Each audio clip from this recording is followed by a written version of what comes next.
একটি বুলেট, একটি নিথর দেহ আর কোটি কোটি মানুষের কান্না। ওসমান হাদি, যিনি ফিরে এসেছিলেন মৃত হয়েও জীবিতের মতো, আবার জীবিত হয়েও যেন দেখলেন নিজের লাশের সস্তা বেচাকেনা। তাকে যখন মৃত ঘোষণা করা হলো তখন সারা বাংলাদেশ কেঁদেছিল। মানুষ ভেবেছিল হাদির এই আত্মত্যাগ বুঝি বিভেদ ভুলে জাতিকে এক করবে, সবাই গাইবে সাম্যের গান। কিন্তু ডায়েরিতে লেখা গল্পের মোড় কি এতই সহজ ছিল? নাকি হাদির নিথর দেহটাকে সিঁড়ি বানিয়ে কেউ খেলতে চেয়েছিল ভয়ঙ্কর এক দাবার চাল? আজ পর্দা উঠবে সেই গভীর চক্রান্তের। হাদির মৃত্যুর শোক শান্ত ঢেউ হয়ে আসার কথা ছিল, কিন্তু ধেয়ে এলো এক অশান্ত সুনামি।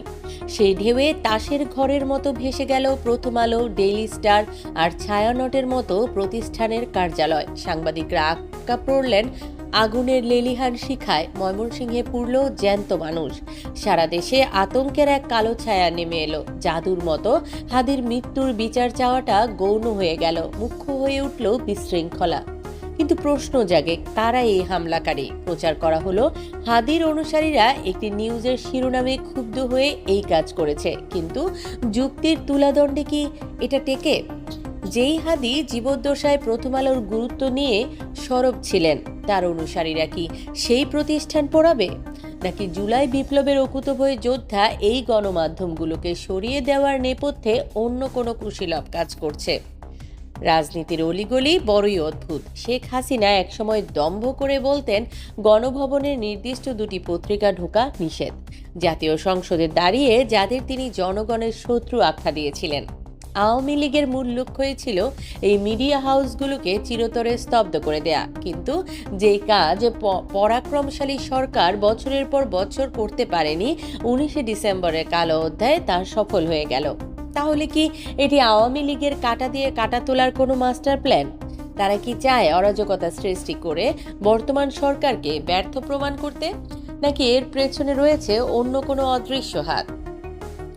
বিশ্লেষণ যখন গোলকধাঁধায় আটকে যায় তখন সামনে আসে সাংবাদিক জুলকারনাইন সায়েরের এক বিস্ফোরক তথ্য।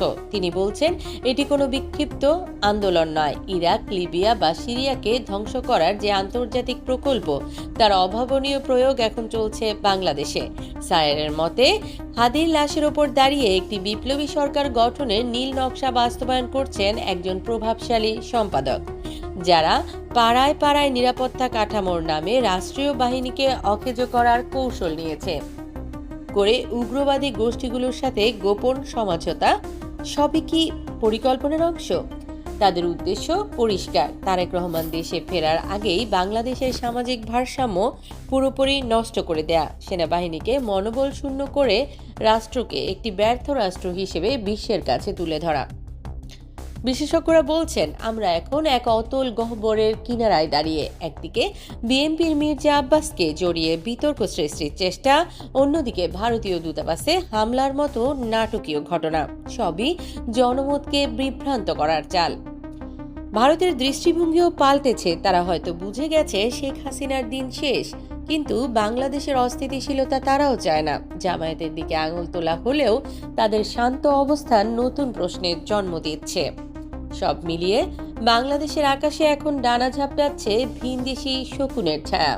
হাদির মৃত্যু আমাদের ঐক্যবদ্ধ হওয়ার কথা ছিল, কিন্তু আজ আমরা বিভক্ত। সচেতন মহলের একটাই আহ্বান, দেশ বাঁচাতে হলে সত্যের পাশে থাকার বিকল্প নেই। চোখ কান খোলা রাখুন, নয়তো আপনিও অজান্তে হয়ে যাবেন এই মরণ খেলার একটি দাবার ঘুঁটি। সাবধান বাংলাদেশ, এই ষড়যন্ত্রের শেষ কোথায় তা হয়তো সময় বলে দেবে। এতক্ষণ দেখছিলেন আমাদের নিউজ চ্যানেল বাংলা ভয়েস। প্রতিদিন দেশের সকল আলোচিত নিউজ শুনতে চাইলে সাবস্ক্রাইব করুন আমাদের চ্যানেল, সেই সাথে অন করে রাখুন বেল আইকন।